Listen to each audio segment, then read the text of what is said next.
안녕하세요. 환자 안전을 위한 의료 판례 분석 18번째 시간이고요. 이번 사건은 과다한 전원 조치로 인해서 뇌출혈 및 사지마비 발생 사건을 좀 살펴보도록 하겠습니다.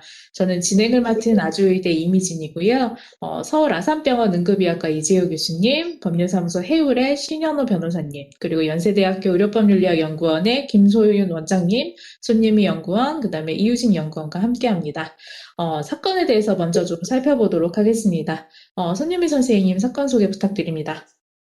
이 사건은 여자 환자로 2011년 1월 1일 8시 30분 집에서 아침 식사를 하려는데 갑자기 터질 듯한 두통이 발생하였습니다. 9시 25분 119를 타고 피고 1병원에 도착하였습니다.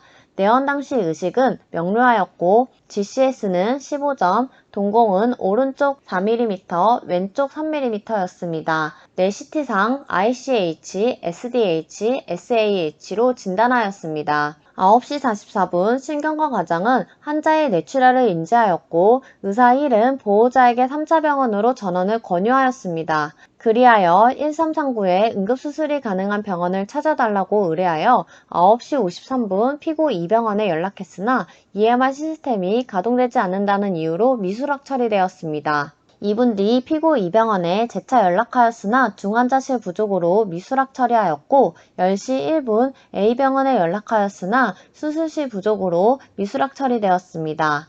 피고 2병원은 EMR 시스템이 가동되지 않는 이유와 중환자실 부족으로 수락하지 않았으나 10시 20분 피고 1병원은 환자를 피고 2병원으로 전원하였습니다.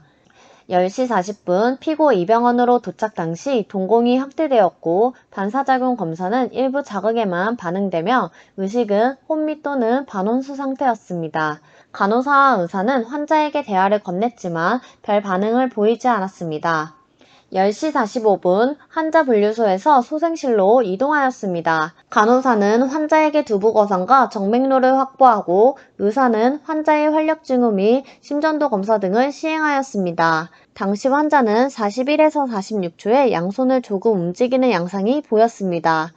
10시 59분 두부거상, 기도확보, 활력증후 측정 및 만니톨 투여하는 등 응급조치를 하였습니다. 11시 6분 피고 2병원에 방문 등록이 정상화되었습니다. 11시 45분 피고 2병원에 내원한 지 약 1시간 후 환자를 피고 3병원으로 전원하였습니다. 11시 58분 피고 3병원에 도착한 당시 의식은 혼미 상태였으며 동공은 오른쪽 2mm로 동공에 반응이 있었고 왼쪽은 5mm로 동공에 반응이 없었습니다.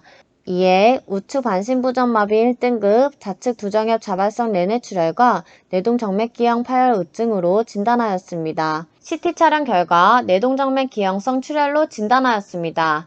전원된 환자는 피고 3병원에서 다시 C병원으로 전원되어 수술실로 이동하였습니다. 19시 수술이 끝나고 의식은 혼미 상태였으며 동공은 오른쪽 2mm로 동공에 반응이 있었고 왼쪽 5mm로 동공에 반응이 없었습니다. 지시 이행은 반응이 없었으며 운동 반응은 최대 G3, G3, 최소 G2, G2였습니다. 다음날 1월 2일 운동 반응은 모두 G2에서 G1으로 감소되었으며 동공 반사는 오른쪽 3mm, 왼쪽 5mm에서 왼쪽은 7mm까지 확장되었습니다. 1월 3일 의식은 반홍수 상태이며 동공은 오른쪽 3mm, 왼쪽 6mm로 양쪽 다 동공 반사는 없었으며 운동 반응은 G3, G1이었습니다. 이후 환자는 뇌출혈과 사지마비로 진단하여 준식물인간 상태로 지내는 환자입니다. 사건의 주요 쟁점은 8개입니다. 쟁점 사항을 좀 더 자세히 살펴보겠습니다. 첫 번째로 피고 2병원으로 전원을 한 피고 1병원의 과실 의무에 대한 쟁점입니다. 환자 측은 시스템 교체로 인해 적정한 응급의료가 가능한 상태가 아니었다고 주장하였습니다. 이에 병원 측은 피고 2병원으로 이송될 경우 다른 병원으로 또다시 전원될 수 있다는 점을 의사 1이 환자에게 미리 알려주었는데도 환자의 자녀가 피고 2병원에 이송하는 것에 동의하였으므로 과실이 없다고 주장하였습니다. 이에 법원은 피고 2병원의 EMR 시스템에 오류가 발생하여 방문 등록이 정상적으로 이루어지지 않았다고 판단하였습니다. 또한 환자에 대한 즉시 응급수술을 할 수 있는 사항이 아니었으며 적정한 응급의료를 행할 수 있음에도 환자를 피고 2병원으로 이송을 한 과실을 인정한다고 판단하였습니다. 그리하여 법원은 피고 2병원으로 전원을 한 피고 1병원의 과실 유무에 대해 인정하였습니다. 두 번째는 피고 1병원의 응급수술을 시행하지 않은 과실 여부에 대한 쟁점입니다. 환자 측은 응급환자인 환자를 직접 수술하였어야 함에도 전원을 하였다고 주장하였습니다. 이에 법원은 피고 1병원의 의료진이 환자에 대한 응급수술을 할 수 있었음에도 이를 하지 않았다는 과실이 있다고 인정하기에 부족하다고 판단하였습니다. 그리하여 법원은 피고 1병원의 응급수술을 시행하지 않은 과실 여부에 대해 불인정하였습니다. 세 번째는 피고 2병원의 응급사항에 대한 24시간 상시 진료가 가능한 시스템을 구축하지 않은 과실 여부에 대한 쟁점입니다. 환자 측은 24시간 상시 진료가 가능하도록 시스템 구축을 게으리하였다고 주장하였습니다. 이에 법원 측은 피고 2병원의 EMR 시스템 변경과 방문 등록 장애가 발생한 사실은 인정하나 피고 2병원이 응급환자에 대한 상시 진료가 가능한 시스템을 구축하지 않은 과실이 있다고 인정하기엔 부족하다고 판단하였습니다. 그리하여 법원은 피고 2병원의 응급환자에 대한 24시간 상시 진료가 가능한 시스템을 구축하지 않은 과실 여부에 대해 불인정하였습니다. 네 번째는 피고 2병원의 성실한 치료를 하지 않은 과실 여부에 대한 쟁점입니다. 환자 측은 응급환자에 대해 아무런 조치 없이 응급실에 방치하는 등 환자를 성실히 진료하지 않은 과실이 있다고 주장하였습니다. 이에 법원은 피고 2병원의 환자분류소에서 여러 의료진의 환자의 상태를 확인하고 환자가 소생실로 들어간 후에도 여러 의사가 환자의 상태를 확인하면서 두부거상, 기도확보, 바이탈 체크, 도뇨관 삽입, 만니톨 투여 등의 응급조치를 취한 사실을 인정할 수 있다고 판단하였습니다. 그리하여 법원은 피고 2병원의 성실한 치료를 하지 않은 과실 여부에 대해 불인정하였습니다. 다섯 번째는 즉시 환자를 다른 병원으로 전원 조치하였어야 함에도 시간을 지체한 피고 2병원의 과실 여부에 대한 쟁점입니다. 환자 측은 시스템이 불안정한 상태라면 환자를 즉시 다른 병원으로 전원 조치하였어야 함에도 시간을 지체한 과실이 있다고 주장하였습니다. 이에 법원은 피고 2병원에 도착하였을 때 환자는 이미 의사소통을 할 수 없는 상태였으므로 피고 1병원을 출발할 때와 전혀 다른 상태였으며 EMR 시스템이 안정되기를 기다리는 것이 아니라 즉시 1339 또는 다른 병원의 응급실에 연락하여 환자를 전원 조치할 필요가 있었으므로 시간을 지체한 과실이 있다고 판단하였습니다. 그리하여 법원은 즉시 환자를 다른 병원으로 전원 조치하였어야 함에도 시간을 지체한 피고 2병원의 과실 여부에 대해 인정하였습니다.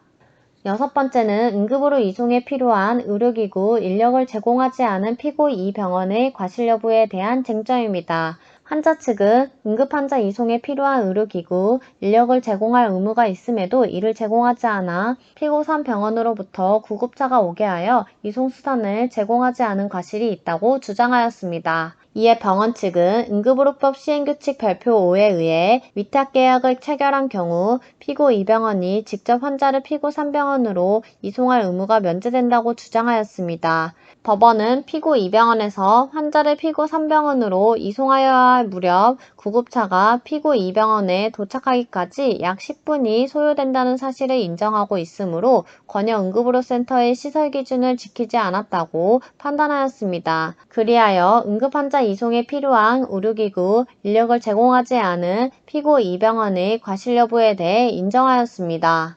일곱 번째는 환자에게 즉시 응급치료를 할 수 없는 피고 3병원으로 전원한 피고 2병원의 과실 여부에 대한 쟁점입니다. 환자 측은 즉시 응급치료를 받을 수 없는 병원으로 전원하였다고 주장하였습니다. 이에 법원은 피고 1병원에서 보내온 CT 촬영과 의사 1의 설명만으로 환자가 피고 3병원에서 충분한 치료를 받을 수 있도록 전원하였다고 판단하였습니다. 이에 법원은 환자에게 즉시 응급치료를 시행할 수 없는 피고 3병원으로 전원한 피고 2병원의 과실 여부에 대해 불인정하였습니다.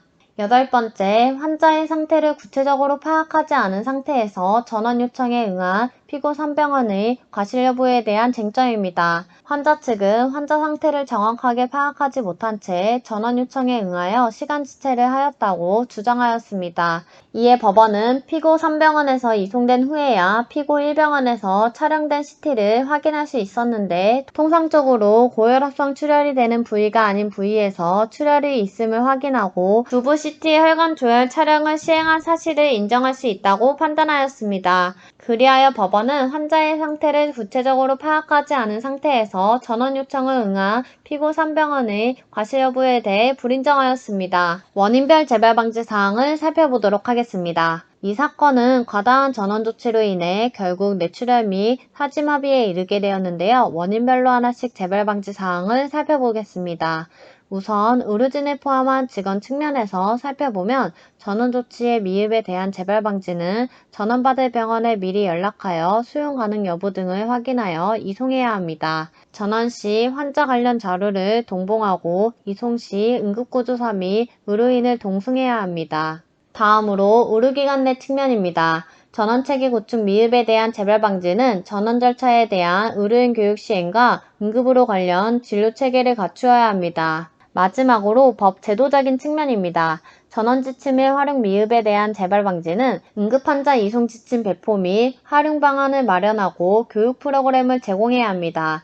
임상 사례를 활용한 응급으로 관련 규정 및 법규와 연수교육 및 전원 관련 업무 수행에 대한 재정적 지원이 필요합니다. 또한 전원 시스템 구축에 대한 지원 미흡이 재발 방지는 각 의료기관 전원 시스템 구축 및 점검을 위한 재정적 기술적 지원이 필요하며 위기관리에 대한 교육 및 가이드 제공이 필요합니다. 저희 다른 케이스에서 살펴봤었던 문제들이 여기 집약돼 있다고 생각이 좀 드는데요. 저 이제 일단 좀 궁금했었던 게 이재호 교수님 이 환자 같은 경우에 여러 병원을 이렇게 전원을 시켰었는데 지금 현재 전원 관련되어 있는 이런 시스템 구축이 어떻게 되어 있는지 궁금하더라고요. 이 병원에서 다른 병원으로 전원을 시킬 때는 뭐 어떤 시스템이 있는 건지 아니면 뭐 그냥 개별 연락을 해가지고선 환자를 받을 수 있는 상황인지를 확인해서 보내는 건지 그래서 지금 현장이 좀 궁금해가지고요. 어떤가요? 어르신끼리 연락을 해서 이게 하는 경우가 있고요. 또 이제 전원 코디네이터가 연락을 하기도 하고 중앙응급의료센터에서 중증 환자는 전원하는 것을 또 지원을 하거든요. 예, 그렇게 해서 이제 여러 좀 트랙들이 좀 있습니다. 그러니까 뭐 전원 코디네이터가 이게 중앙응급의료센터랑 하는데 그것도 이제 업무량이 또 워낙 많기 때문에 이걸 다 이제 커버를 못 해주기 때문에 또 응급의료진은 또 따로 이제 직접 연락을 해서 이렇게 가기도 하고. 그래서 이런 사례와는 좀 다르게 지금 뭐 그때보다는 좀 나아졌지만 그래도 전원이라고 하는 부분 자체가 그렇게 쉬운 부분은 아니고, 이 사례는 여러 번 이렇게 간 거지만 여기 사례보다 더 복잡하게 또 전원을 간 사례들도 실제로 있고요. 이 사례는 아주 복잡하지만 실제로는 전원을 보내는 병원하고 전원을 받는 병원하고 어르신 사이에 환자를 받을 수 있다 없다에 대해서 수술을 받을 수 있다 없다에 대해서 상의가 되고 나서 전원을 가느냐 그렇지 못하고 전원을 가느냐 여기에서의 어떤 극명한 차이라고 하는 것을 보여주는 사례라고 이렇게 생각하시면 됩니다. 실제로는 그런 부분이 지금 극명하게 나왔던 거고 첫 번째로 이제 전원을 가는 경우는 EMR 문제로 사실은 환자를 전화를 받기 어렵다고 하는 것을 아마 일주일 전부터 공지가 돼 있었는데 환자를 전화를 한 거거든요. 그것도 받기 힘들다고 하는 것을 다른 여러 가지 이유를 해가지고 간 거예요. 근데 왜 굳이 보내야 되는 건지 환자가 다시 전화를 가야 된다고 하는 걸 설명을 했는데도 굳이 보내야겠다라고 하고 간 거거든요. 그리고 거기서 환자를 뭐 딜레이 시켰다고 하는데 사실은 환자 상태가 변했기 때문에 환자가 평가가 돼야 되기 때문에 평가를 안 할 수가 없는 부분이거든요. 마니터를 주고 뭐 이런 부분들은 뇌압상 때문에 해야 됐기 때문에 어느 정도 딜레이가 발생할 수밖에 없다고 저는 생각을 하는데 보험 판단은 좀 다른 거고 환자를 보냈는데 사실은 수술하라고 보냈는데 환자의 진단이 틀려진 거예요.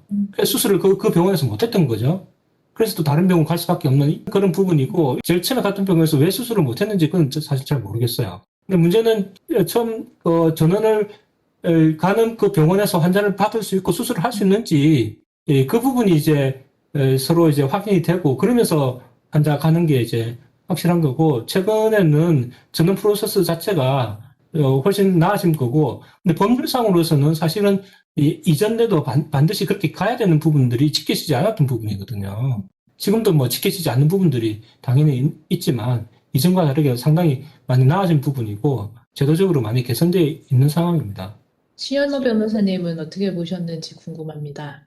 이게 우리나라뿐만 아니고 뭐 외국에서도 비슷한 것 같아요. 그러니까 일본에서도 이런 환자들 그 일본말로 다라이 마와스에서 함지 밥돌리기라는 표현이 있을 정도로 그냥 그건 물론 이제 그 빨리 면피로를 한 것 같고요. 이 우리가 실에서도 실제로 이제 1병원에서 2병원을 보낼 때 이 병원에다가 이 환자 별거 아니다라고 그래서 이 병원에서 그럼 내 수술해줄게 그러고 받아놨는데 나중에 보니까 아주 중증 환자인 경우도 또 있거든요. 그러니까 첫 번째 병원에서 얼마나 환자 상태를 정확히 전달해 줬느냐가 이 병원에서 책임 여부가 결정이 돼요. 그리고 이 병원도 만약에 능력이 없으면서 받았다면 문제가 되는데 그 정도면 내가 충분히 받을 수 있다 그러고서 환자를 막상 받아보니까 됐던 얘기보다 훨씬 나빠지면 또 상병원으로 보낼 수밖에 없거든요. 그래서 이게 결국은 우리가 전원 간에 전달할 때 어느 정도까지 전달을 해줘야 되는지 또 수용하는 병원이 얼마나의 정보를 취득할 의무가 있는지 하는 것들이 실무적으로 항상 문제들이 되고들 있어요. 그리고 이제 우리 이재호 선생님 반복해서 말씀을 하시는데 이제 평가가 필요하다. 근데 참 이게 평가라는 게 모든 검사를 다 하게 되면은 또 치료 시간을 놓칠 수도 있고 그렇다고 또 추정 진단을 가지고 너무 빨리 해서 또 문제될 수도 있고 하는데 그거에 대해서는 결국 법원이 지나치게 많이 검사를 해서 치료 기간이 늦으면은 그거에 대한 책임 물리는 사건들도 종종 있거든요. 그래서 그거는 뭐 우리가 계량화시켜서 얘기하기는 좀 어렵고 전체적으로 봐서 충분히 생존 가능한 환자인데 조금 지체가 됐다 하면은 이 법원에서 그 지체에 대한 과실 규범 평가를 좀 하는 것 같습니다. 혹시 이 사건 관련해가지고 더 말씀해 주실 사항 있으실까요? 없으시면 이번 사건 여기까지 다루도록 하겠습니다. 감사합니다.